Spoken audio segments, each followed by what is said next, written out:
В музыкальной программе «Голос дети» принимает участие наш земляк Ислам Балкоев. Певец проживает в Тюмени. На проект Первого канала он попал не случайно, в том плане, что долго к этому шел. Ислам с детства занимается музыкой и даже успел победить в нескольких конкурсах юных исполнителей. О творческом пути талантливого земляка расскажет наш корреспондент.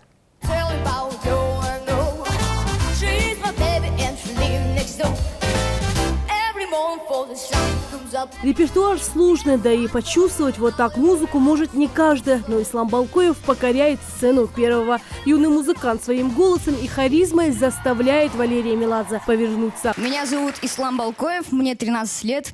Я ингуш, и я родился и живу в прекрасном городе Тюмени.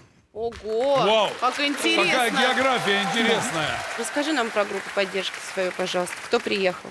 В моей группе поддержки 10 человек. О, Так, немало. Неплохо. Из Да, Тюмени немало. так, полсамолета.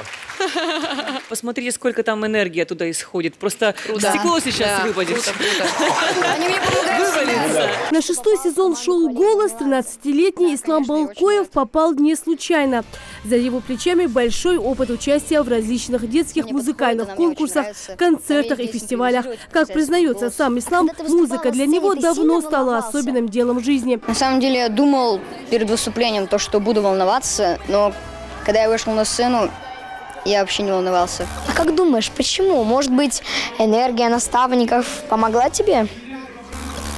Нет, мне больше помогла энергия моей поддержки. В Тюмени Ислам уже звезда. Здесь он создал свою музыкальную группу «Эхо гор». В его репертуаре самая разная музыка, от этнической до современной европейской. Играет Ислам на нескольких инструментах и даже сочиняет музыку. Но самые дорогие сердцу песни о любимой Ингушетии.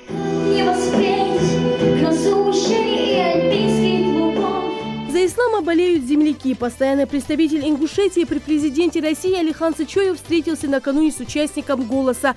Мама Ислама Залина Хашиева рассказала, что мальчик поет с 3 лет.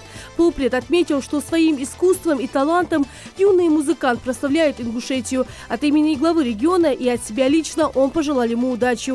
Это второй раз, когда на престижной сцене в программе «Голос» появляются юные исполнители из Ингушетии. Напомню, в 2014 году второе место в шоу «Голос дети» заняла Рагда Ханиева.